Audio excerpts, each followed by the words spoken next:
Assalamualaikum warahmatullahi wabarakatuh.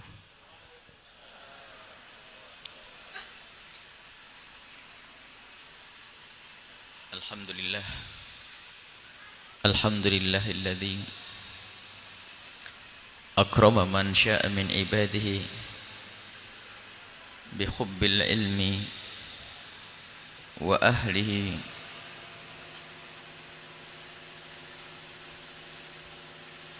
wa ja'alahum min ahlihi. Wa salatullahi wa salamu ala habibina Sayyidina Muhammad al-mab'uthi mu'alliman wa ala alihi al-mutahharina wa ashabihi tayyibin wa tabi'ina lahum bi ihsanin ila yaumiddin. Allahumma ya Rabbana nas'aluka ilman nafi'a wa na'udzubika ya Rabbana min ilmin la yanfa' wa amalin la yurfa' wa qalbin la yakhsha' wa aynin la tadma' wa nafsin la tashba' innaka anta ala kulli syai'in qadir.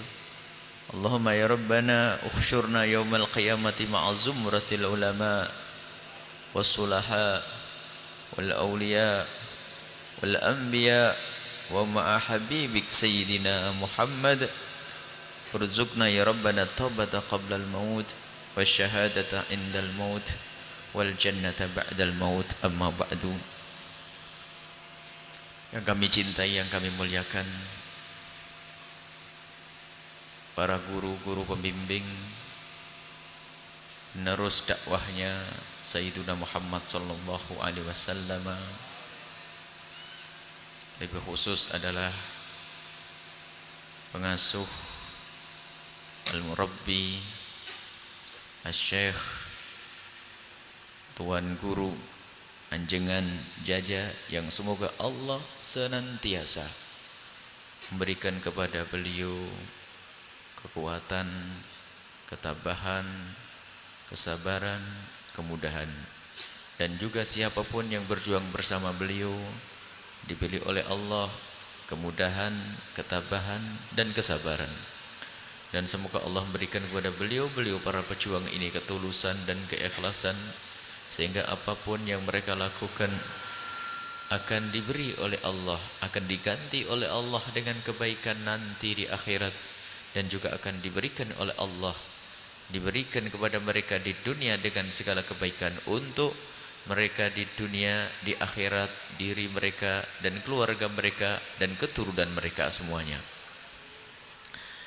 Dan juga para orang tua santri, hamba-hamba yang dipilih oleh Allah, yang telah dipilih oleh Allah dengan putra-putri yang sukarela untuk tinggal di pondok pesantren. Dan ketahuilah wahai para orang tua, itu adalah nikmat besar, dan syukurilah nikmat tersebut. Jika Anda tidak mensyukuri nikmat tersebut, khawatir kalau nikmat itu dicabut oleh Allah. Nikmat kalau ada seorang bapak ibu punya anak mau mondok, ini nikmat besar. Kemudian para santri, anak-anakku semuanya yang telah Allah mudahkan, Allah telah mudahkan kalian untuk tinggal di pondok pesantren, dan kalian harus sadar bahwa kalian adalah wasiatnya Rasulullah, dan kalian adalah amanat, dan kalian adalah calon penerus-penerus dakwah Nabi Muhammad sallallahu alaihi wasallam.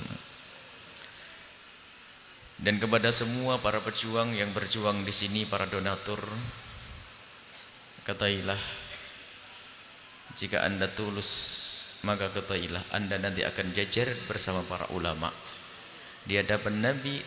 Anda akan berbaris jajar bersama rombongan para ulama, karena Anda termasuk orang yang berjuang dengan harta Anda, termasuk yang berjuang dengan pikiran, yang berjuang dengan tenaga. Siapapun yang berjuang di tempat ini, maka ketahuilah diam-diam dia telah bergabung, telah bersama dan bergabung dengan pasukannya Nabi Muhammad sallallahu alaihi wasallam.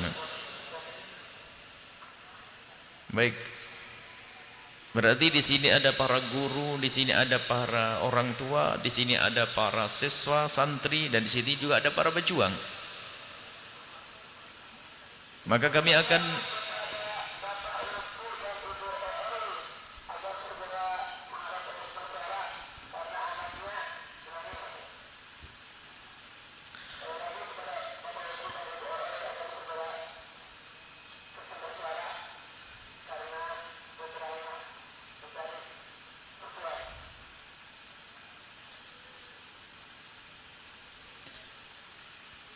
yang pertama, kami akan sampaikan kepada para pejuang dari para guru-guru mulia. Wahai para guru-guru mulia, Anda semua harus sadar bahwasanya Anda ini adalah telah dipilih oleh Allah Subhanahu wa taala untuk menjadi penerusnya Rasulullah. Dan tidak ada pekerjaan yang baik di dunia ini melebihi dari pekerjaan Anda. Karena Anda telah mengambil bagian daripada tugas Rasulullah. Maka rasakan, hadirkan di hati Anda akan nikmat besar ini. Dan kalian adalah benar-benar, bukan sekedar gambarnya saja sebagai pejuang Nabi Muhammad, tidak, kali Anda adalah benar-benar pejuang Nabi Muhammad. Sebab tidak ada penerus Nabi kecuali seperti Anda semuanya. Dan Anda ini akan bersambung dengan mata rantai Anda dengan para guru sampai Rasulullah. Jadi generasi setelah Anda akan sambung kepada Nabi Muhammad karena Anda semuanya. Artinya harus kita rasakan kalau kita menjadi seorang guru, ustadz, ustadzah, maka sebetulnya kita telah menyambungkan generasi setelah kita dengan generasi sebelum kita hingga sampai kepada Nabi Muhammad sallallahu alaihi wasallam. Dan adakah kemuliaan melebihi daripada itu semua? Menjadi sebab sambungnya hamba Allah kepada Rasulullah sallallahu alaihi wasallam. Maka ini yang harus diyakini oleh para guru, sehingga tidak pernah merasa minder dengan pekerjaan ini, bahkan tidak akan merasa malas, akan tapi terus bersemangat karena Anda adalah wakilnya Rasulullah, wakil Nabi Muhammad. Anda harus meyakini makna ini. Sehingga kalau sudah urusannya dengan umat Nabi Muhammad untuk disambungkan dengan Nabi Muhammad, tidak ada namanya madrasah kecil atau pondok kecil, nggak ada. Bahkan sebagian orang berkata, "Buya, saya ngurusi madrasah kecil di kampung." Wah, kamu meremehkan. Madrasah tidak ada yang kecil, semuanya ada besar di hadapan Allah Subhanahu wa taala. Karena menyelamatkan umat, membawa umat kepada Allah yang Maha Agung, bukan membawa umat kepada dunia yang hina dan rendah, tidak, tapi menghantarkan umat kepada Allah adalah agung. Pesantren, madrasah, bahkan sekecil apapun madrasah di kampung adalah agung. Dan yang tidak menganggap itu agung, maka ketahuilah dia tidak kenal yang Maha Agung. Makanya jangan diremehkan madrasah di kampung. Ayo kita peduli dengan madrasah di kampung. Itulah yang menyelamatkan anak-anak kita. Belajar sholat di sana, belajar wudhu di sana. Kalau sudah anak kita masuk kampus, nggak akan diajari wudhu di sana. Orang kampus tidak ngajari wudhu. Tapi yang menjadi masalah adalah jika ada orang telah ditapakkan oleh Allah kakinya di jalannya Rasulullah, lah kok tidak serius, ini bermasalah. Berarti kurang yakin di dalam hatinya. Jangan sampai tugas Anda ini hanya sebagai daripada tidak punya tugas, bahkan ini tugas istimewa. Jangan dianggap ini sebagai tugas sampingan atau yang nomor kesekian, akan tapi tugas Anda adalah nomor satu. Karena tugas Anda adalah tugasnya Rasulullah sallallahu alaihi wasallam. Dan yang menyanjung Anda adalah Allah dan Rasulnya, bukan sanjungan dari manusia. Yang memberi nilai Anda, yang menilai Anda, menilai tenaga Anda, dan menilai usaha adalah Allah dan Rasulnya. Bukan seorang manajemen memberikan gaji, bukan itu urusanmu. Tapi urusanmu adalah dengan Allah dan Rasulnya. Kalau orang faham Anda, kalau pekerjaan Anda, maka akan muncul manusia-manusia yang yujahiduna bi amwalihim wa anfusihim, akan berjuang dengan jiwa dan raganya, karena begitu agungnya pekerjaan Anda. Ini yang pertama. Memang di sana ada keluhan. Ada sebagian orang berjuang di jalan Allah kalah disiplinnya dengan orang kerja di pabrik rotan sama pabrik rokok. Ini kan problem. Kalau kerja di pabrik rokok atau pabrik rotan, itu jamnya tepat. Wah, Masya Allah, sebelum waktunya sudah datang, tapi giliran dengan Allah dan Rasulnya, kenapa kok kita ogah-ogahan? Jangan-jangan kita kurang-kurang yakin dengan tugas besar kita ini. Tugas kita ini adalah ingin disanjung oleh Allah dan Rasulnya, dan gaji yang akan diberikan kepada kita adalah dari Allah, pangkat yang tinggi, pangkat ulama, dan tidak ada pangkat tinggi kecuali pangkatnya para ulama. Keyakinan inilah menjadikan orang selalu bersemangat di dalam berjuang. Tidak boleh tertinggal, maka muncul fastabiqul khairat. Aku harus lebih bagus dari kawanku, aku harus lebih hebat dari saudaraku. Ini tugas para guru dan para ustaz. Yang jelas syukuri nikmat ini. Kalau Anda tidak mensyukuri nikmat ini, akan dicabut nikmat tersebut sehingga Anda akan punya pekerjaan menjadi hina. Naudzubillah. Semoga Allah menjaga Anda semuanya. Pekerjaan mulia, pekerjaan yang disanjung oleh Allah dan Rasulnya. Akan tetapi alangkah banyaknya orang yang terlena, tertipu, bekerja di tempat mulia tidak sadar kalau dirinya mulia, maka menjadilah ya seperti ayam yang mati di lumbung padi. Insya Allah ini adalah guru-guru mulia yang sesungguhnya, yang dimuliakan oleh Allah Subhanahu wa taala, bakal disanjung oleh Rasulullah sallallahu alaihi wasallam. Disanjung oleh Rasulullah. Sudah cukup sampai di sini urusan para ustaz. Ini bukan ngajari, akan tapi mengingatkan agar bersyukur kalau ini nikmat besar. Kalau sudah dicabut oleh Allah Subhanahu wa taala, naudzubillah. Sebab banyak dicabut oleh Allah karena tidak syukur.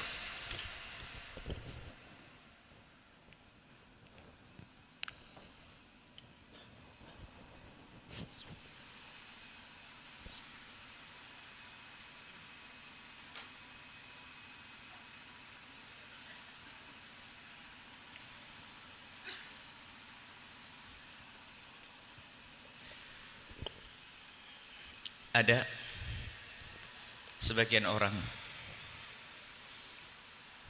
menghubungkan antara pekerjaan menjadi penerus dakwahnya Rasulullah adalah dengan urusan rezekinya. Tidak, rezekimu sudah dijatah sebelum Anda menjadi seorang guru. Rezekimu sudah dijatah sebelum Anda menjadi seorang guru. Kaya melaratnya seseorang bukan karena sebuah pekerjaan, akan tapi kaya melaratnya seseorang sudah dijatah oleh Allah.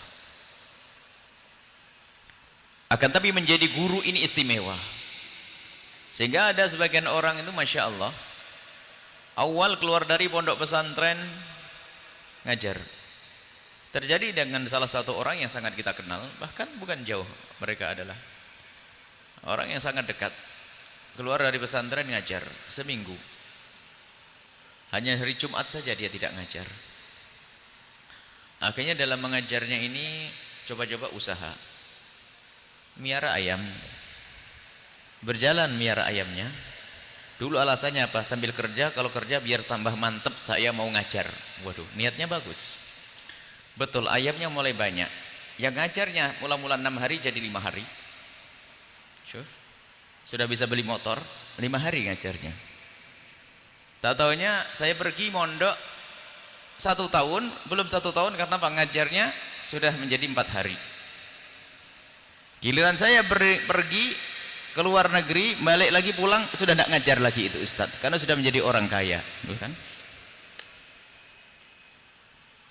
Padahal dulu katanya waktu mau bekerja itu cita-cita kalau sudah punya duit dia akan semakin semangat.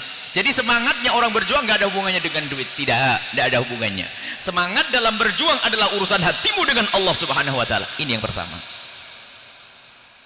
Buktinya menurut tenang.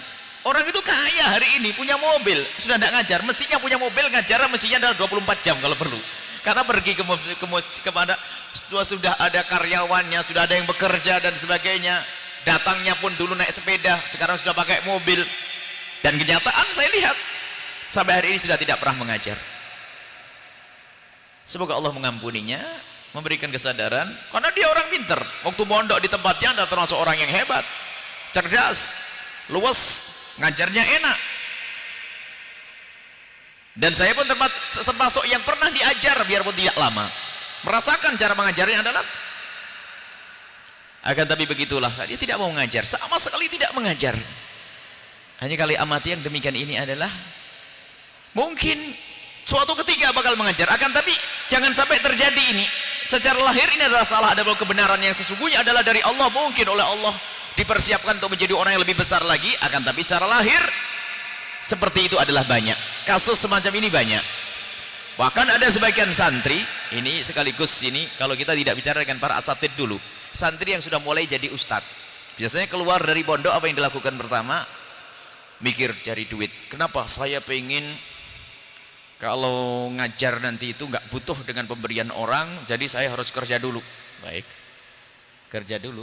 Setelah kerja setahun nggak dapat duit. Di saat nggak dapat duit masih terus dia tidak mau ngajar karena pengen cari duit. Yang dapat duit pun ternyata lupa karena keenakan dengan duit, sama babnya nggak ngajar akhirnya. Baik dapat duit, nggak dapat duit tetap nggak ngajar akhirnya ujung-ujungnya karena himmahnya tidak ada. Adapun permasalahan agar kita tidak membutuh dengan di tangannya orang, tidak ada urusannya dengan banyak dan sedikit yang di tangan kita. Akan tapi tidak butuhnya kita di tangan orang adalah sifat kemuliaan di dalam jiwa. Hina nafas, bagaimana punya jiwa yang kaya, selesai. Biarpun orang duitnya melimpah ruah, lihat yang masih tamak dengan di tangannya orang masih banyak. Dan seorang santri adalah seorang yang sangat jauh dengan tamak, seharusnya semacam itu. Akan tapi ketahuilah, insya Allah ini adalah para guru-guru mulia ini, para asatid, insya Allah asatid mulia. Hanya kami ingatkan kepada nikmat besar, jangan sampai tidak disyukuri lalu dicabut oleh Allah, akhirnya suatu ketika tidak ngajar. Na'udzubillah. Semoga ini ahli istiqomah dan Allah kembalikan kepada beliau-beliau kebaikan di dunia dan di akhirat untuk diri dan keluarga mereka, lahir dan batin. Maka dari itu wahai para guru, tekunlah dalam mengajar, ketahuilah itu amanat besar dari Allah. Apa yang Anda tangani lebih gede daripada kampus-kampus yang ada di negeri ini. Kalau ada kampus yang katanya megah mewah, lihat dosen yang mengajar di situ disiplin, terlambat sedikit bermasalah dengan manajemennya. Tapi bagaimana kita dengan Allah, tidak pernah binasa punya masalah. Santri terlantar nunggu setengah jam, 1 jam dan sebagainya. Umat Nabi Muhammad akan kita telantarkan. Maka urusan dengan Allah hendaknya kita lebih disiplin. Kalau kita disiplin dengan Allah, maka Allah pun juga dengan kita akan lebih.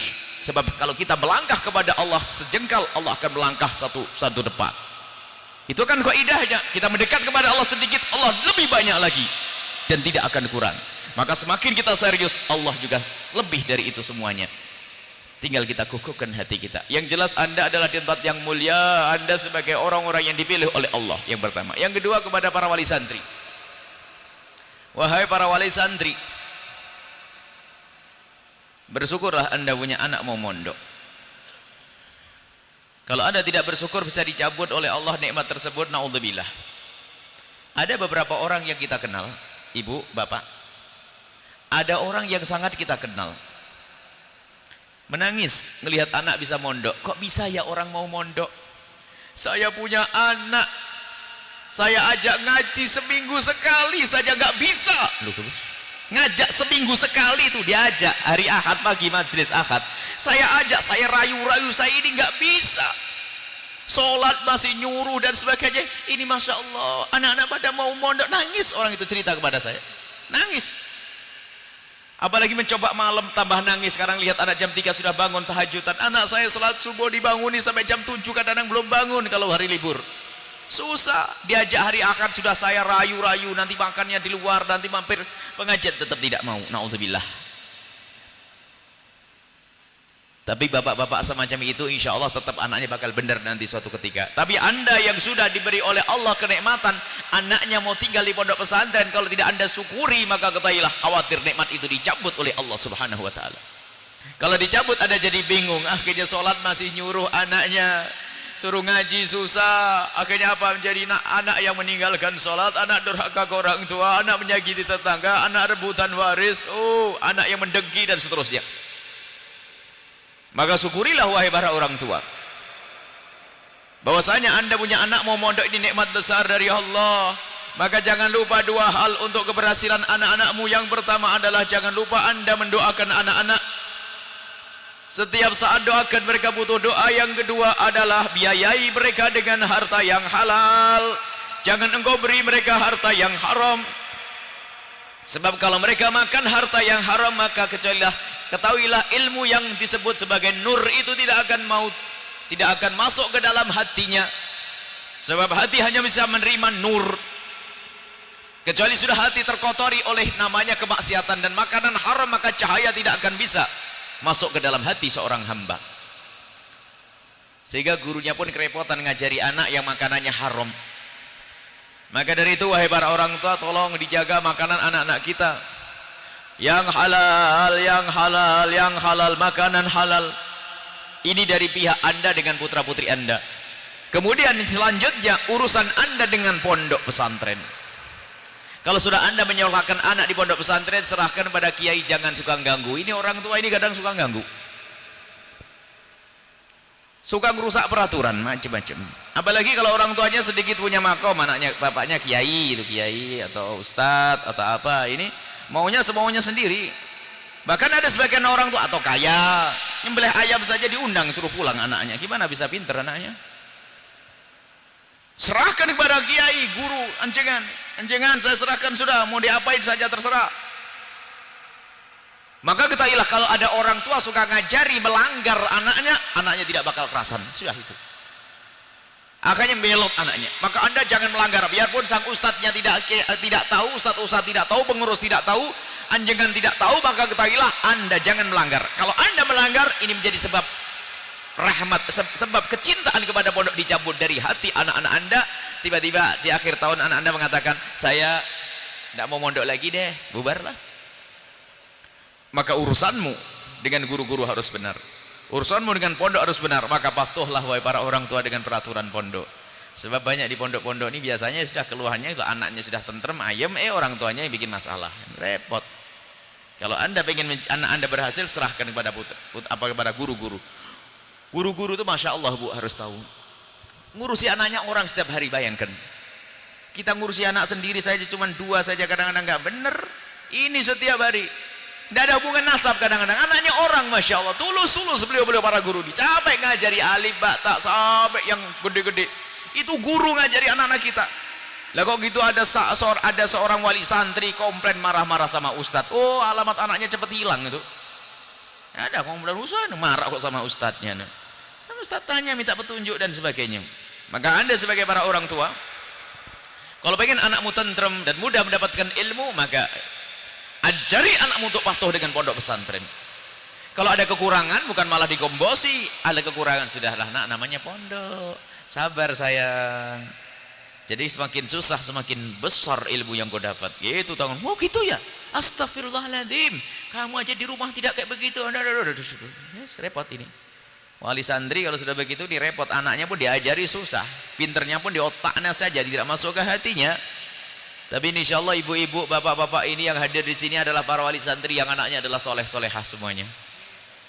Maka pasrahlah dengan benar kepada anak, kepada guru-guru yang mengajari anak-anakmu. Sebab ngajar santri itu nggak gampang, Masya Allah susah. Telaten, bangunin waktu pagi, jaga hafalannya, ngajar, menuntun dan seterusnya, membimbing, itulah para guru-guru. Siang malam tuh yang rawat anak kita. Berapa jam kita ngerawat anak kita? Berapa jam kita bisa merawat anak kita? Tidak mampu kita. Maka bersyukurlah ada tempat yang bisa menampung anak-anak kita. Pergaulan di pondok pun ternyata Masya Allah lebih selamat daripada pergaulan di rumah kita. Jauh daripada tontonan yang haram.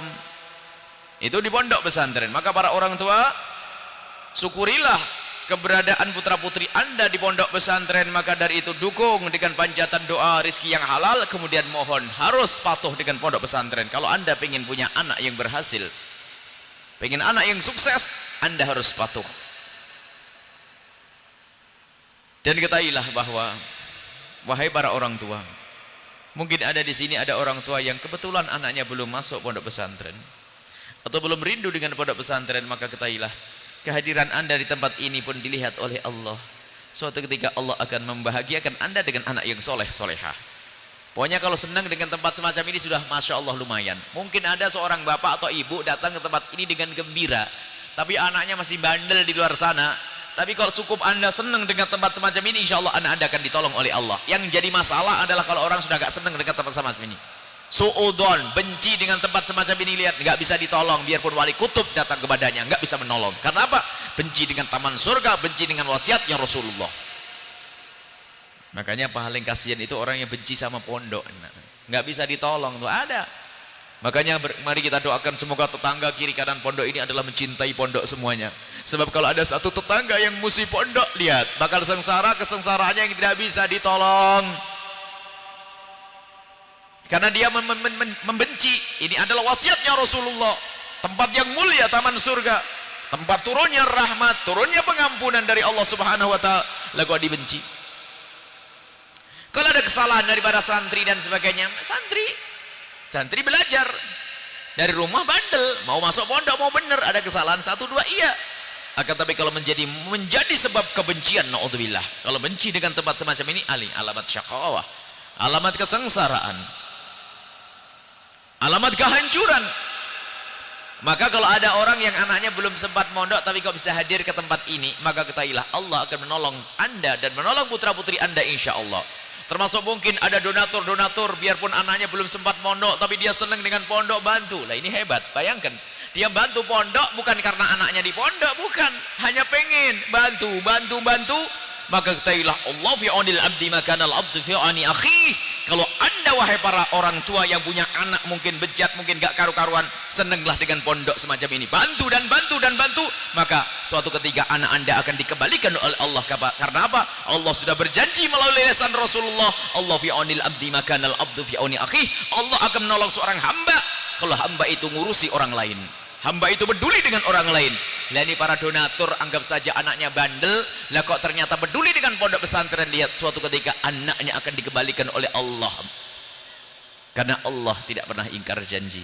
Melalui lidah Nabi Muhammad alladzi la yantiqu anil hawa in huwa illa wahyun yuha. Nabi tidak pernah berucap dengan hawa nafsu, akan tapi itu semua adalah wahyu. Ini. Kemudian ini kepada para orang tua. Yakinilah wahai para orang tua, kalau Anda telah benar memilihkan sekolah anak-anak Anda di tempat yang semacam ini, yang menghantarkan keselamatan nanti di akhirat, jangan menjadi orang tua yang tidak cerdas. Sebab sekarang itu zamannya zaman tergiur dengan dunia, zaman gebyar dunia, lihat, zaman tertipu dengan dunia. Sehingga sampai anaknya pun dijadikan anak dunia untuk mencari dunia, sapi perah, mesin uang, kekayaan, dunia, tidak pernah dipikirkan urusan akhirat. Dan yang tertipu ini banyak, tidak hanya di kalangan orang awam, kalangan orang yang ngerti agama pun kadang tertipu dengan urusan dunia, sehingga anaknya pun dijadikan anak dunia. Ayo kita jadikan anak kita anak akhirat. Karena mereka harus belajar ilmu dunia, ketahuilah rohnya harus jelas, akalnya ngurusi dunia, berpikir bagaimana mencari uang, tapi batinnya terus dengan Allah Subhanahu wa taala. Maka kalau menjadi orang kaya yang bermanfaat. Yang menjadi masalah adalah lupa dengan urusan akhirat. Urusan akhirat, para orang tua yang lupa ke akhirat anaknya adalah orang tua yang tidak cinta kepada anaknya, atau orang tua yang sudah hilang keimanannya kepada akhirat. Pertanyaan ringan sebetulnya. Kira-kira ada tidak ibu-ibu, bapak-bapak yang ngomong begini, wahai anakku, kamu harus pinter, bukan pinter urusan agama, pinter cari duit, biar kamu menjadi orang kaya, kamu sekolah tinggi biar dapat duit, kaya raya sejahtera, setelah itu kamu mati masuk neraka juga nggak apa-apa. Ada enggak, Bu? Nggak ada? Nggak ada, karena ibu cerdas. Saya hanya bicara orang bebel. Orang bebel pasti ngomong nggak apa-apa, wahai anakku, yang penting kamu kaya raya di dunia, setelah itu kamu mati masuk neraka juga nggak apa-apa. Ini kalau bapak ibu orang cerdas nggak akan ngomongin demikian itu. Di dunia hasanah, fil akhirat hasanah. Di dunia baik, di akhirat baik, itu adalah ibu yang cerdas. Cuman, dan di sini insya Allah nggak ada orang yang ngomong gitu. Nggak ada. Ini para bapak atau ibu ini kan cerdas semua. Nggak ada yang ngomong, wahai anakku, yang penting kamu sejahtera di dunia, setelah itu mati masuk neraka nggak apa-apa. Nah, yang penting kaya, duitmu banyak, punya mobil, punya rumah gede dan sebagainya, setelah mati nyungsap neraka nggak apa-apa. Nah, yang penting dunia kaya. Nggak ada insya Allah, karena ini sehat semuanya. Tapi di sana, Bu, banyak orang sakit. Yang penting kamu kaya raya di dunia, nak. Kalau mati masuk neraka nggak apa-apa. Ini kan orang sakit beneran.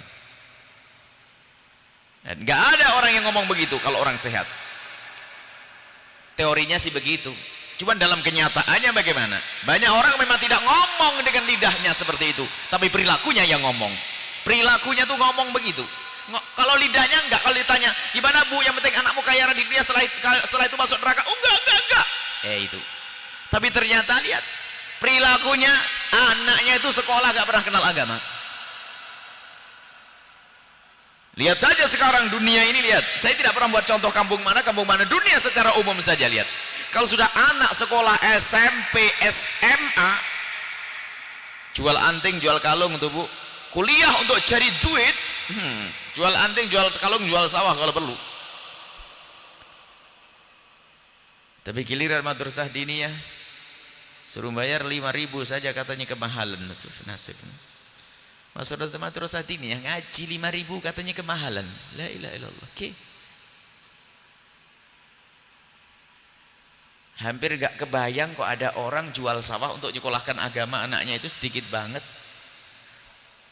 Ayo jual sawah, kenapa? Karena saya pengen anak saya jadi seorang alim. Sedikit. Dan biasanya itu bakal jadi ulama bener tuh, lihat, pasti itu.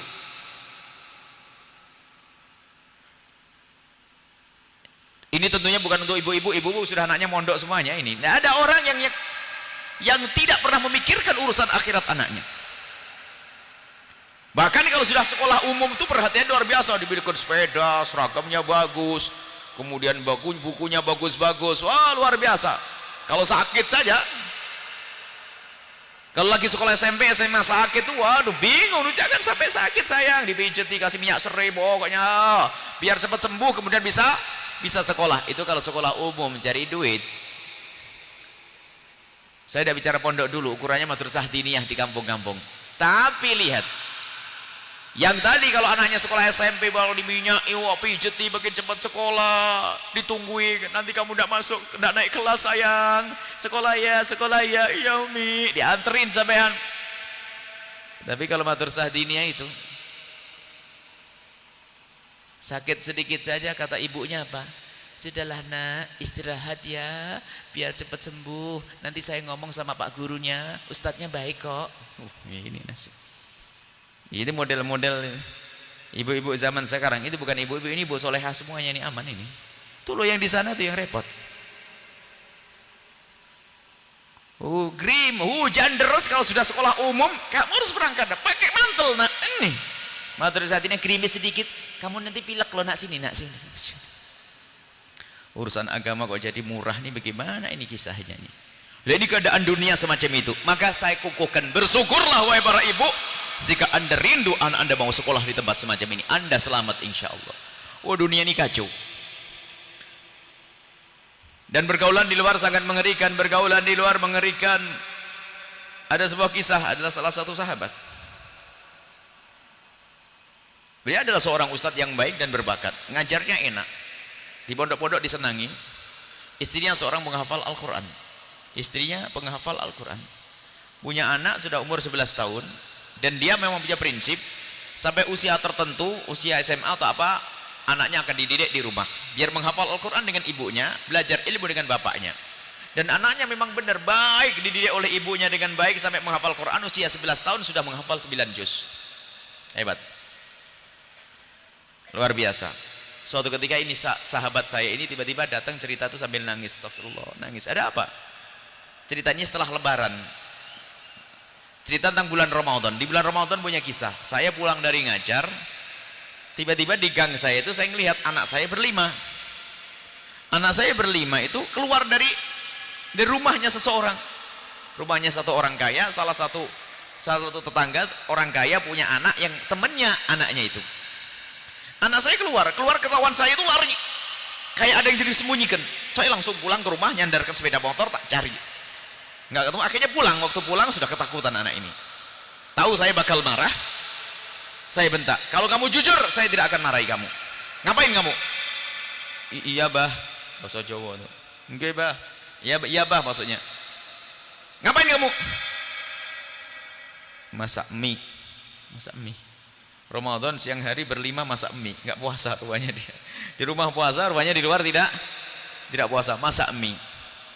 Apalagi gagap dia, nggak bisa ngomong, dipegang. Kalau kamu bohong, awas ya, tak tanya nanti kalau sampai ketahuan, awas kamu. Iya bah, iya bah. Ngapain kamu? Nonton bah. Ditanya nonton apa? Nonton film. Film apa? Malu dia. Akhirnya apa? Film apa gini? Nangis sambil cerita, Ustaz tuh nangis.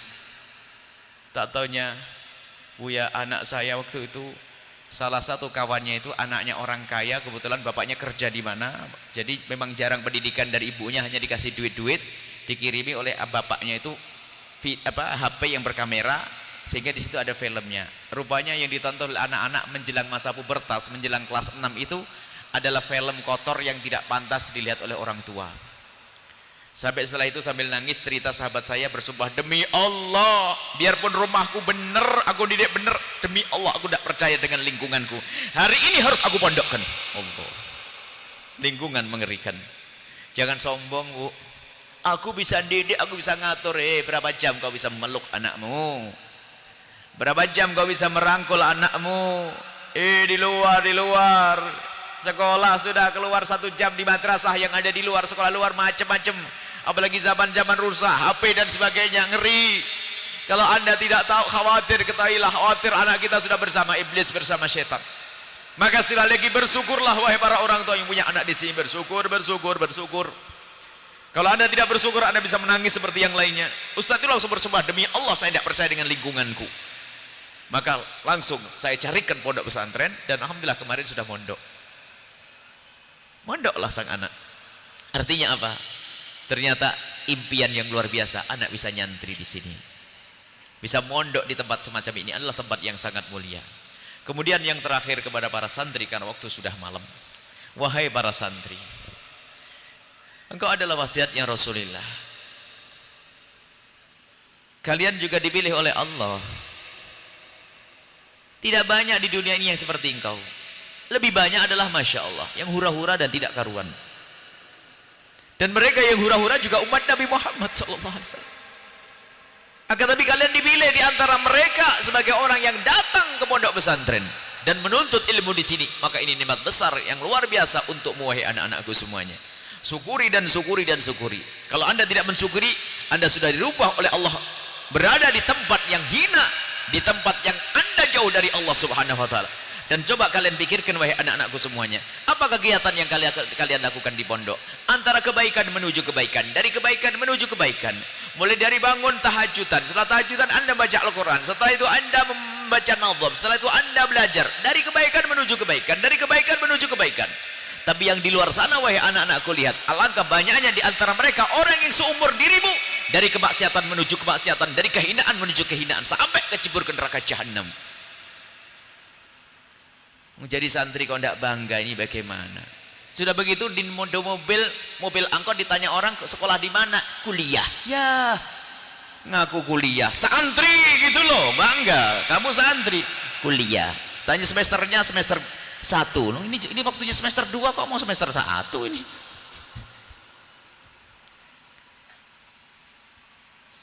Bagaimana dengan yang kuliah yang di luar? Oh, di sana banyak anak-anak baik. Maka kita pun juga ingin buat program sekolah kampus, sekolah mahasiswa, pesantren mahasiswa. Jadi di kampus-kampus ternyata juga banyak anak rindu kebaikan. Banyak di antara anak-anak itu yang Masya Allah kita temukan dari anak-anak kampus, ternyata mereka juga rindu dengan majelis ilmu. Orang menjadi dokter boleh, bukan dilarang, tapi ingat bahwa dia kenal Allah. Jadi dokter yang kenal Allah, jadi insinyur kenal Allah, bisa di sana. Akan tapi tantangannya berat di sana. Makanya yang selamat adalah mereka yang dekat dengan para ulama. Ngambil fakultas kedokteran masih sempat ngaji, ngambil fakultas ekonomi dekat dengan ulama, ngambil teknik dan apa saja ternyata masih dekat dengan majelis-majelis mulia. Oh, selamat orang itu. Sebab kemuliaan keselamatan adalah di tempat yang semacam ini. Mereka bergabung. Yang jauh dari ulama, jauh dari ahli ilmu, jauh dari majelis mulia, dia akan jauh dari Allah Subhanahu wa Ta'ala. Maka mungkin di antara yang hadir ini ada para orang tua yang anaknya kuliah di luar sana, wajibkan mereka untuk kenal Allah melalui bergabung dengan orang-orang baik, bergabung dengan majelis yang mulia, akidah yang benar. Maka itu adalah ruh menjadi roh dalam kehidupan anak-anak kita, menjadi penyelamat dalam kehidupan anak kita, sehingga kalau menjadi dokter-dokter yang khusyuk.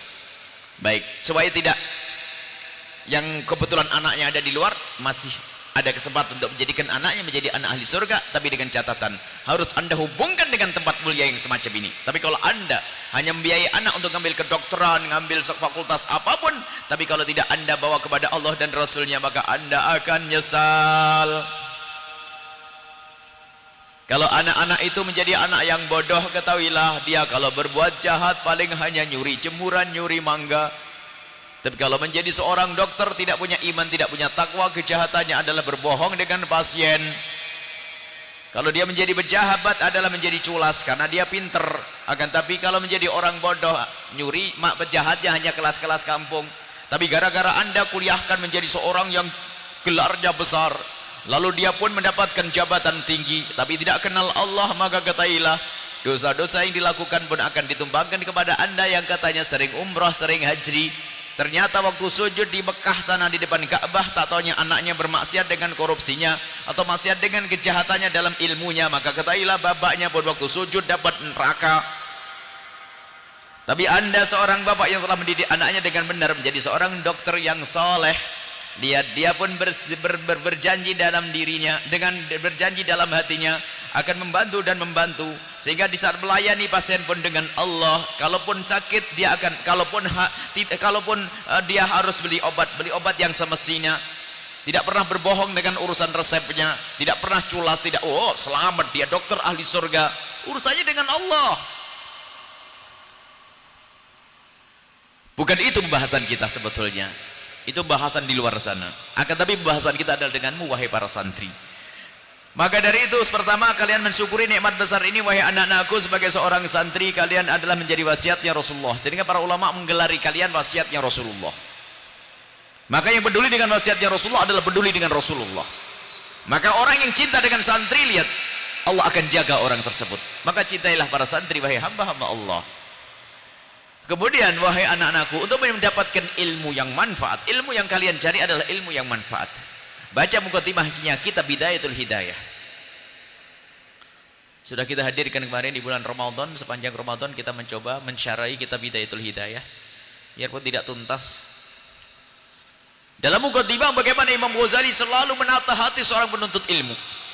Wahai anak-anakku semua, sebetulnya menuntut ilmu, mencari ilmu itu tidak susah, sangat mudah kalau ketemu caranya. Yang pertama adalah niatmu harus benar karena Allah. Karena Allah ini menuntut ilmu karena Allah. Jangan sampai kamu mau ditipu oleh syaitan. Alangkah banyaknya orang menuntut ilmu kelihatannya karena Allah, bukan karena Allah. Kelihatannya karena Allah, bukan karena Allah. Dan kalian harus tahu, hai anak-anakku semua, kalau kalian salah niat, alangkahmu bukan menuju surga, tapi diam-diam kalian masuk neraka lewat pondok pesantren karena salah niat. Dan ingat, neraka itu akan dinyalakan oleh Allah pertama kali untuk 3 model manusia. Yang pertama adalah kelas ulama, qurra, alim. Seorang ulama menghadap kepada Allah, ditanya, kau ngapain menuntut ilmu? Katanya, adalah untukmu, karenamu ya Allah. Allah mengatakan, kadzibta, kau dusta. Kau menuntut ilmu bukan karena aku, akan tapi kau menuntut ilmu hanya pengen disanjung oleh manusia. Waqad kilt, dan kau sudah disanjung. Sana cari surga bersama orang yang menyanjungmu, diceburkan ke neraka jahanam. Ustadz, kalangan ahli ilmu karena salah niatnya, sehingga Imam Ghazali rahimahullah ta'ala, wahai para penuntut ilmu, kata Imam Ghazali di muqaddimah kitab Bidayatul Hidayahnya, ngingetkan, jangan sampai kamu hanya membaca firman Allah, hadis-hadis yang menyanjung para penuntut ilmu. Yarfa'illahu alladhina amanu minkum walladhina utul ilma darajat, atau man salaka tariqan yaltamisu fiha wa fihi ilman sahallallahu tariqan lil jannati, atau hadis tentang sanjungan kepada ahli ilmu. Enggak cukup kalian membaca hadis itu, kata Imam Ghazali, akan tapi baca bagaimana hukuman orang yang punya ilmu tapi tidak mengamalkan ilmunya. Bagaimana orang menuntut ilmu yang niatnya salah, tempatnya di neraka jahanam. Baca itu. Nah, ini kata Imam Ghazali. Maka dari itu wahai anak-anakku semuanya, kalau kalian tata niat hati karena Allah. Sebab ini luar biasa halus sekali, lembut niat itu. Bahkan seorang tua pun kadang menyuruh anaknya mondok pun salah niatnya. Termasuk yang punya pondok atau kiai gede.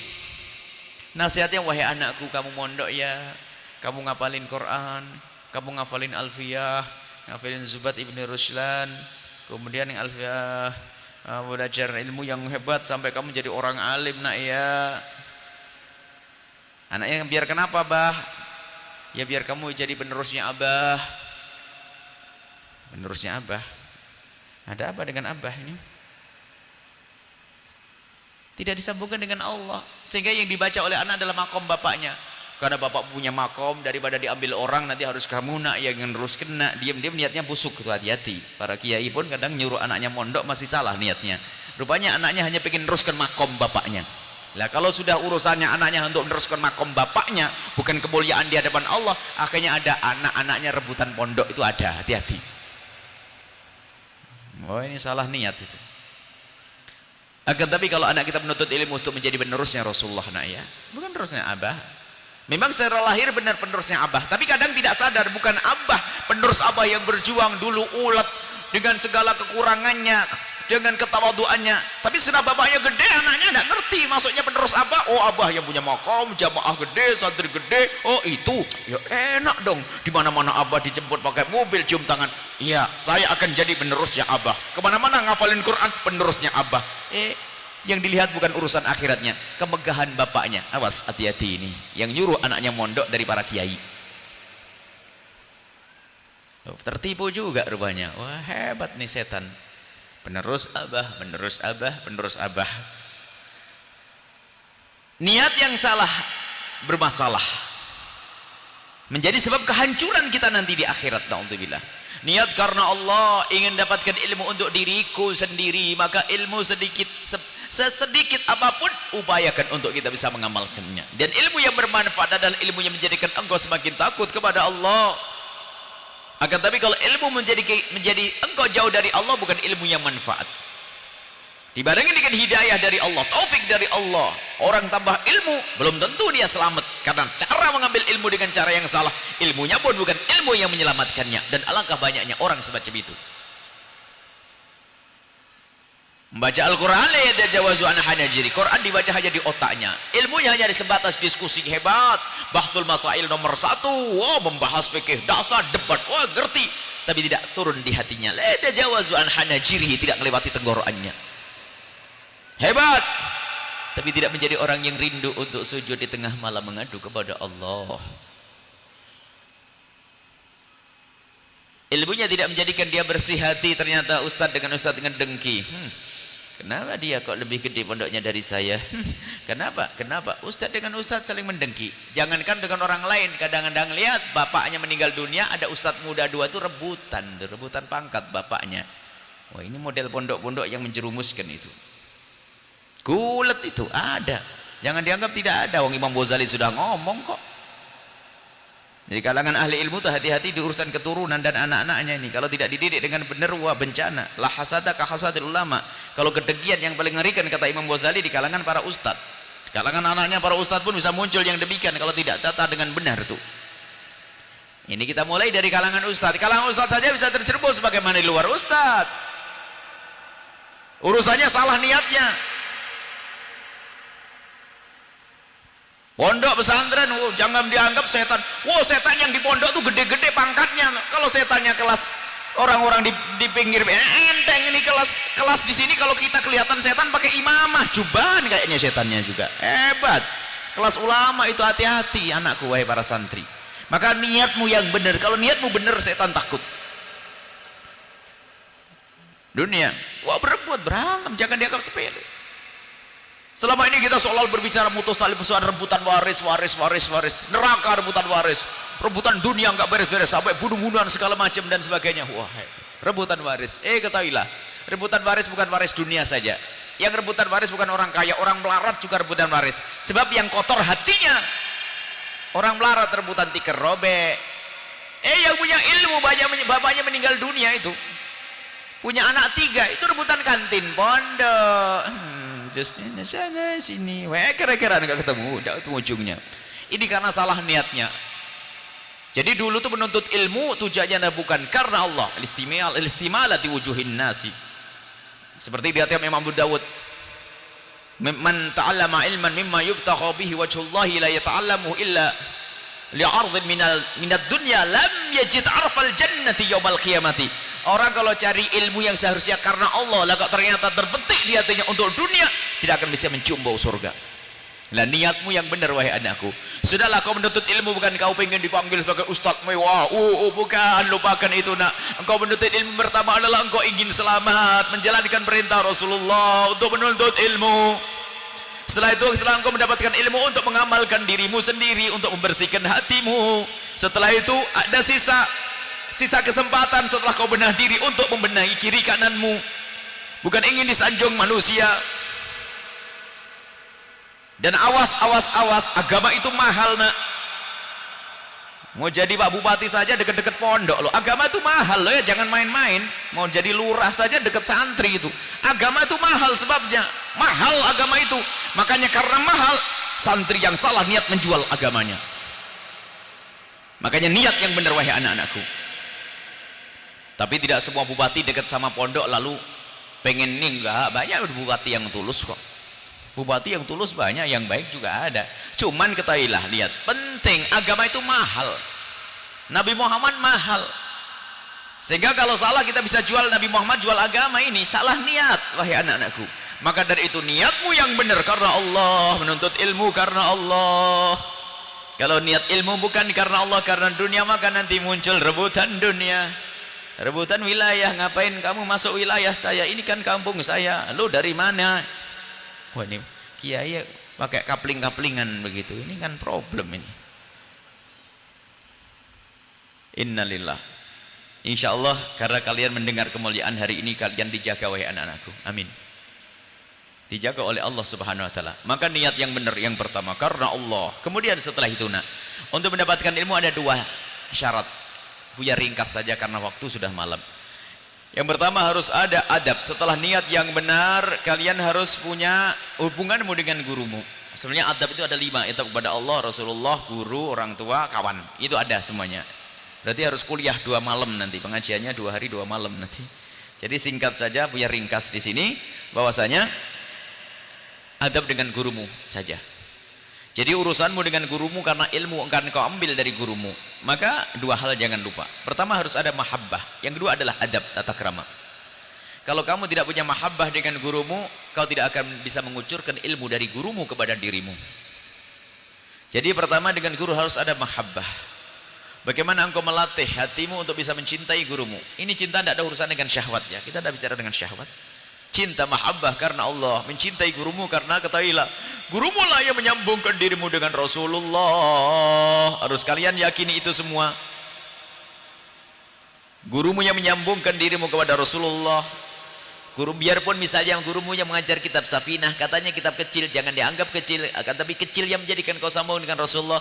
Karena gurumu itu juga belajar dari gurunya, gurunya dari gurunya, gurunya dari gurunya, gurunya dari gurunya sampai kepada Rasulullah. Maka wahai anak, kau harus punya cinta kepada gurumu. Dan cinta itu ada tandanya. Yang pertama adalah ditandai cinta itu dengan kegemaranmu, kesenanganmu untuk mendoakan gurumu. Spontan kau akan mendoakan doa kebaikan untuk gurumu. Maka kalau engkau lupa mendoakan gurumu dengan doa kebaikan, khawatir telah dicabut cinta dari hatimu. Atau mungkin kamu tidak pernah kenal dengan hatimu kepada gurumu. Maka susah engkau mendapatkan ilmu yang manfaat. Imam Ahmad ibn Hanbal berkata, demi Allah setelah aku kenal Imam Syafi'i, aku tidak melakukan sholat 2 rakaat kecuali aku mendoakan Imam Syafi'i. Makanya ilmunya manfaat. Ini kita sering lupa doa untuk guru. Guru doakan dengan doa-doa kemuliaan sebut. Dan saya pun wajibkan untuk mengingat guru saya dalam setiap sholat, sehingga saya suruh dalam fawatih, itu fawatih kepada Rasulullah dan yang para sahabat, keluarga dan sebagainya. Kemudian fawatih kepada orang guru-guru yang telah meninggal. Yang ketiga adalah fawatih kepada guru-guru yang masih hidup. Kalau tidak disuruh begitu takut lupa. Kita sering lupa. Kita sering mikir dirinya sendiri. Takut ilmu tidak nyambung dengan guru kita. Ingat gurumu dalam doa setiap saat. Dan hadirkan wajah-wajah mereka dalam doamu. Sebut ya Allah itu, ya Allah guruku, guruku, guruku, guruku. Ini penting, jangan dianggap sepele. Sebab jika engkau putus doa dengan gurumu, sebetulnya engkau putus dengan nur dan cahaya. cahaya ilmu. Maka tanda mencintai adalah adanya kita sering mendoakan guru-guru kita, satu. Yang kedua adalah di samping mendoakan adalah hindari dari berprasangka buruk atau bicarakan kejelekan gurumu. Naudzubillah. Jangan sampai membicarakan kejelekan gurumu atau menggunjing gurumu. Awas, hati-hati. Prasangka buruk dengan guru adalah problem besar. Sehingga kalau sudah orang suudon ini adalah penyakit yang berkembang. Mula-mula menjadi orang prasangka buruk dengan sesama manusia, sehingga sampai prasangka buruk kepada gurunya. Kalau sudah prasangka buruk kepada gurunya meningkat sampai Rasulullah diprasangkai buruk, setelah itu akan menjadi orang murtad. Pernah ada negeri Arab anak, baru-baru ini ada seorang anak muda umur 38, namanya Abdurrahman. Dia penghafal Al-Quran, 38 tahun, dia menghafal 3000 hadis. Dia memang tidak punya adab, biasa dengan kesombongannya dan suka suudon dan sebagainya. Rupanya suudonnya sampai suudon kepada Rasulullah di saat membaca ayat kisah tentang Sayyidah Zainab. Zainab yang pernah dinikahkan oleh Rasulullah dengan Sayyidina Zaid bin Harithah, kemudian dicerai, kemudian setelah itu Sayyidah Zainab dinikahi oleh Rasulullah, merasa tidak nyaman dengan ini semuanya, prasangka buruk dengan Rasulullah. Ternyata setelah itu dia menjadi seorang murtad. Murtad hafal Quran ya. Murtad dengan 3000 hadis. Dan ini kabar masyhur di Arab sana. Nggak ada yang bisa menolong dia karena prasangka buruk. Nah, prasangka buruk kok kepada guru. Bahkan mintalah kepada Allah, ya Allah tutuplah aib guru kami dari mata kami, ya Allah, takut kami kurang yakin, kami kurang cinta kepada guru. Yang pertama adalah cinta ditandai dengan banyak mendoakan. Kedua adalah jangan membicarakan atau jangan mengunjing, termasuk jangan mencari-cari kesalahan guru. Kalau ada seorang santri mencari kesalahan guru, alamat tidak dapat ilmu. Ada loh santri itu suka ngetes guru, ini santri kurang ajar. Apalagi dapat guru baru, dia paling pinter, misalnya santri paling pinter nahwunya, gurunya tuh hebat fikih tapi lemah nahwu misalnya, ini suka ngetes nahwunya ini. Maksudnya gurunya lagi ngajar fikih, nyeleweng ke nahwu lagi. Ini mau ngetes, mau apa ente? Mau bahlul, mau bodoh. Mau ngetes kok guru? Gurumu bukan nabi, bukan mujtahid. Tentu ada kekurangan di sini, kekurangan di situ. Mungkin dia mahir urusan fikih, akan tapi secara nahwu kurang. Mungkin dia mahir urusan nahwu, fikih kurang. Gara-gara dia ngerti fikih, gurunya ngerti nahwu, sok tanya hukum dan sebagainya. Mau mempermalukan gurunya. Nggak dapat ilmu yang manfaat. Repot itu. Kadang-kadang suka ngetes tuh. Ngetes kok guru. Jadi iblis, jadi syaitan itu. Hati-hati wahai anakku.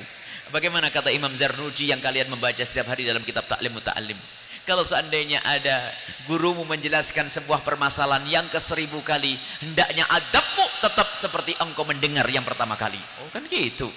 Iya. Sudah tahu nih Ustaz, sudah tahu kemarin Ustaz, ulang lagi. Wah ini anak, nasib anak nggak benar nih. Adab di situ nak. Maka jangan prasangka buruk kepada guru, jangan mencari-cari, ngetes dan sebagainya. Masya Allah. Nggak dapat ilmu, nggak ada hijab antara kalian dengan ilmu. Kemudian setelah cinta, adab tata krama. Adab itu penting. Adab itu dengan hati. Dengan hati, bagaimana kita ingin patuh dengan guru kita, hormat dengan guru kita. Akan tapi hati itu menjadikan perilakumu lembut dengan guru, sopan santun dalam bertutur kata, menjaga. Adab penting. Nggak punya adab nggak. Sehingga sesuai dengan kadar kecintaanmu dan adab tata keramu kepada gurumu, itulah kalian akan mendapatkan ilmu. Seperti dikatakan al-madad fil mashhad.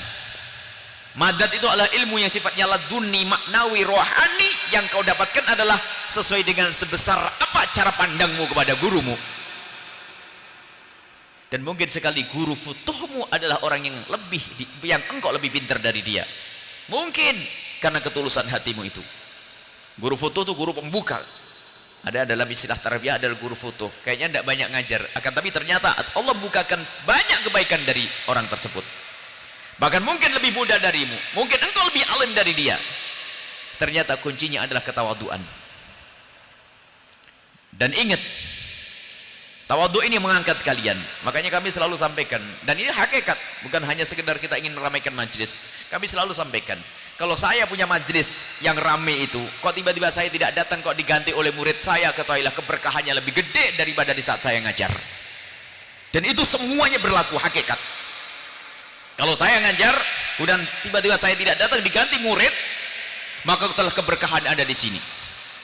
Dan kucuran ilmu lebih besar daripada di saat saya ngajar. Kenapa? ada hawa nafsu, ganti wakilnya, hawa nafsu kan. Ternyata Anda kok bisa khusyuk, tetap hebat Anda. Nah itu loh, makanya jangan sampai hanya kagum dengan anjungan, wakilnya Ustadz, meremehkan Ustadz, tidak dapat ilmu. Kalau Anda bisa patuh, wahai anak-anakku semua, kalau kalian bisa tawadhu, bisa khusyuk kepada anjingan jajah, sama lalu dengan guru yang lainnya juga tawadhu seperti itu, lah itu ilmumu cepat banyak itu. Kadang-kadang juga beda-beda. Saat itu lagi tidak level. Waduh, Ustaz yang bilang tidak level, model lah. Santri sesat itu ya. Baik, sampai di sini dulu anak-anakku semuanya ya, karena waktu malam insyaallah. Ada silsilah pendidikan, baca buku-buku pendidikan seperti kitab Ta'lim Muta'allim, Muqaddimah Bidayatul Hidayah Imam Ghazali rahimahullah, baca kitab Ayyuhal Muridnya Imam Ghazali, Ayyuhal Waladnya Imam Ghazali, baca kitab Adab Sulukil Muridnya Imam Haddad rahimahullah taala. Banyak pendidikan adab, dan kalian perlu belajar ilmu itu. Termasuk ada yang pernah kami baca disebut dalam silsilah Ramadan selesai, Al-Kashfu wa Tabyini fi Ghururil Khalqi Ajma'in, tentang membongkar orang-orang yang tertipu. Imam Ghazali membuat di kalangan ahli ilmu, di kalangan ahli ibadah, di kalangan pedagang. Itu buku wajib dibaca oleh semua orang, semua kalangan, yang ustadz. Sebab ustadz paling banyak tertipu kata Imam Ghazali di situ. Nauzubillah. Kalangan ahli ibadah, Al-Kashfu wa Tabyin. Biasanya itu dalam kitab cetakan lama, di hasiah di pinggirnya kitab Tanbihul Mukhtarin itu ya. Itu penting, dua-duanya perlu dibaca. Jangan hanya membaca tentang keutamaan ustadz, keutamaan ulama. Nanti jadi sombong, utama. Akhlaknya nggak ada, nyungsep nanti di akhirat. Insya Allah kalian menjadi ulama-ulama Rasulullah, wahai anak-anakku semuanya. Insya Allah sampai di sini saja. Ini singkat pesan, ini rumus saja. Adapun apa panjang lebarnya kalian cari di tempatnya nanti insya Allah. Dan ini adalah tempatnya. Lanjutkan kalian belajar dengan guru dengan serius. Buya kasih kunci, cinta kepada guru, adab kepada guru, maka semua ilmu akan mudah kalian dapatkan. Ini saja. Bismillahirrahmanirrahim. Alhamdulillahirabbil alamin. Allahumma shalli ala sayyidina Muhammad wa ala ali sayyidina Muhammad. Irhamna wa la tu'adzibna wa ansurna wa la takhdhulna wa afina wa la tumridna wa akrimna wa la tuhinna wa atirna wa la tutir alaina innaka ala kulli syai'in qadir. Allahumma ya Allah, muliakan kami ya Allah dengan ilmu yang manfaat. Ya Allah, berikan kepada kami kecintaan dengan ilmu yang bermanfaat, ilmu yang Kau ridhai, dan cintakan kami kepada ahli ilmu. Kumpulkan kami bersama orang-orang yang Kau ridhai, dan kumpulkan kami bersama ahli ilmu. Dan kami mohon ya Allah, semua yang telah berjuang di sini Allah berikan ketulusan, keikhlasan dari para guru-guru ya Allah. Pandang mereka dengan kasih sayang-Mu, berikan kepada mereka ketulusan dan keikhlasan ya Allah. Siang malam mereka berjuang untuk umat kekasih-Mu Nabi Muhammad, maka kami mohon berikan kepada mereka segala kebaikan di dunia dan di akhirat, untuk diri mereka dan anak keturunan mereka ya Allah. Mereka berjuang untuk keselamatan umat kekasih-Mu Nabi Muhammad, berikan kepada mereka semua keselamatan ya Allah. Berikan ketabahan ya Allah, berikan kemudahan ya Allah, berikan kesabaran ya Allah. Dan kami mohon ya Allah, yang berjuang, semua yang berjuang, apakah berjuang dengan harta, para donatur yang memberikan sumbangan bantuan dengan hartanya di tempat ini, kami mohon berikan ketulusan dan keikhlasan, jadikan mereka ahli surga-Mu, dan kirim kelak mereka bersama para ulama-ulama kekasih-Mu Nabi Muhammad. Ataupun yang berjuang dengan tenaganya atau pikirannya, berikan kepada mereka segala kebaikan di dunia dan di akhirat. Dan kami mohon kirimkan ke tempat ini ya Allah para pejuang-pejuang yang bisa berjuang dengan ilmu mereka, yang bisa berjuang dengan harta mereka, berjuang dengan tenaga mereka, berjuang dengan pikiran mereka, atau berjuang dengan panjatan doa di tengah malam. Kirimkan kepada kami orang-orang yang tulus dan ikhlas dari para pejuang-pejuang itu ya Allah, orang-orang ahli surga-Mu, dan jadikan kami bersama mereka ya Allah. Dan jadikan tempat ini adalah tempat yang makmur dan makmur lahir dan batin ya Allah. Jadikan tempat ini tempat berkumpul di dunia dan kelak ya Allah. Jadikan tempat ini sebab kami bisa berkumpul di surga bersama kekasih-Mu Nabi Muhammad. Dan kami mohon para orang tua ya Allah yang telah menyekolahkan, menitipkan anak mereka di tempat ini, kami mohon berikan kepada mereka segala kebaikan ya Allah. Dan jadikan mereka adalah orang-orang tua yang benar-benar beruntung dengan anak yang soleh-solehah yang dibanggakan oleh kekasih-Mu Nabi Muhammad. Dan kami mohon ya Allah, berikan kepada mereka segala kemudahan, yang sempit rizki, lapangkan rizki mereka dengan rizki yang halal untuk membekali anak-anak mereka yang penuh berkah ya Allah. Ya Allah, ya Allah, ya Allah. Dan kami mohon jika ada di antara orang tua yang hadir di tempat ini yang masih mempunyai anak yang jauh darimu ya Allah, jauh dari jalur kebenaran, kami mohon ya Allah berkat kehadiran mereka di tempat mulia ini, muliakan anak-anak mereka, kembalikan mereka ke jalan yang Kau ridai ya Allah. Jangan biarkan mereka jauh tersesat dan terjerumus ya Allah, karena orang mereka telah Kau bawa ke tempat yang mulia. Yang memilih mereka ke sini adalah Engkau ya Allah, maka sempurnakan kemuliaan untuk mereka, kembalikan anak-anak mereka yang bejat dan salah ke jalan yang Kau ridai. Dan kami mohon bimbing kami untuk mendidik anak-anak kami, berikan kepada kami kekuatan untuk mendidik anak-anak kami ya Allah. Anak kami nikmat darimu sekaligus amanat besar darimu ya Allah. Jangan sampai kami mempunyai anak-anak ahli neraka, kami ingin anak-anak kami menjadi ahli surga ya Allah, ahli surgamu ya Allah. Dan kami mohon semua yang belajar di sini mudahkan ya Allah, berikan kepada mereka ilmu yang manfaat, berikan kepada mereka ilmu yang manfaat, berikan kepada mereka pemahaman yang benar. Dan kami mohon berikan kepada mereka hati yang insyaf di saat menerima kebenaran, sehingga mereka mudah untuk menerima dan mengamalkannya. Dan kami mohon ya Allah, ya Allah, ya Allah, ampuni orang tua kami dan guru-guru kami, berikan kasih sayangmu kepada mereka. Dan kami mohon ya Allah, yang sempit rezeki lapangkan dengan rezeki yang halal penuh berkah, yang sakit sembuhkan, yang punya hutang mudahkan kami dalam bayar hutang-hutang kami. Dan kami mohon ya Allah, wujudkan keindahan dalam rumah tangga kami, suami istri yang saling mencintai karenamu, yang belum menikah dan para santri semuanya ini, jaga kehormatan kemuliaan mereka ya Allah. Jaga pandangan kami ya Allah, dan jauhkan mata kami dari melihat yang haram, jauhkan telinga kami dari mendengar yang haram, jauhkan lidah kami dari berucap yang haram, jauhkan anggota tubuh kami dari hal-hal yang Kau tidak ridha ya Allah. Dan bersihkan hati kami dari dendam dan benci kepada sesama kami, sanak kerabat dan saudara-saudari kami. Berikan kepada kami kecintaan, dan seperti Engkau pertemukan jasad kami saat ini, pertemukan hati kami dalam cinta karenamu ya Allah. Sungguh ya Allah, kami ingin hidup dalam cinta karenamu. Jauhkan kami dari kebencian ya Allah, dan jauhkan dengki dari hati kami, jauhkan dendam dari hati kami. Maka kami mohon ya Allah, jika ada orang menyakiti kami ya Allah, ada orang zalim kepada kami, aniaya kepada kami, kami mohon ya Allah, jangan Kau timpakan musibah kepada mereka. Ampuni mereka ya Allah, ampuni mereka yang berbuat zalim kepada kami ya Allah. Hentikan kezalimannya, ampuni ya Allah, dan jangan Kau hukum mereka. Berikan kesadaran ya Allah. Sungguh kami tidak rela jika ada orang masuk neraka gara-gara kami ya Allah. Dan kami mohon ya Allah, kami mohon ya Allah, jauhkan kami dari riya, jauhkan kami dari sombong ya Allah, jadi jauhkan kami dari kebusukan niat. Maka kami mohon siapapun di antara kami yang ada di sini, benahi niat mereka ya Allah. Dan jika ada di antara mereka yang datang ke pondok dengan niat yang jelek, ganti dengan niat yang baik. Jika ada orang tua mereka yang menyuklahkan anak mereka di sini dengan niat yang salah, ganti dengan niat yang baik ya Allah. Dan kami mohon berikan kepada kami husnul khatimah, umur panjang dalam ketaatan serta sehat walafiat. Dan kami mohon ya Allah, berikan kepada kami semua husnul khatimah, mati dalam keadaan iman. Dan kami mohon ya Allah, jangan Kau cabut nyawa kami sebelum Kau ampuni dosa kami ya Allah. Kami takut di alam barzahmu ya Allah, kami takut di siratal mustaqim, kami takut kami takut di padang mahsyar. Maka kami mohon ampuni dosa kami, jangan Kau cabut nyawa kami sebelum Kau ampuni dosa kami ya Allah. Jangan Kau cabut nyawa kami sebelum Kau ampuni dosa kami ya Allah. Kami ingin mati dalam keadaan tidak membawa dosa, sehingga di alam barzah kami tidak membawa dosa. Kami takut sekecil apapun dosa itu, jika tambah di alam barzah akan mengerikan ya Allah. Kami takut itu semua ya Allah. Sekecil apapun dosa yang kami bawa ke padang mahsyar akan menjadi beban buat kami. Maka kami mohon ampuni dosa kami saat di dunia ini ya Allah, dengan kasih sayang-Mu ya Allah.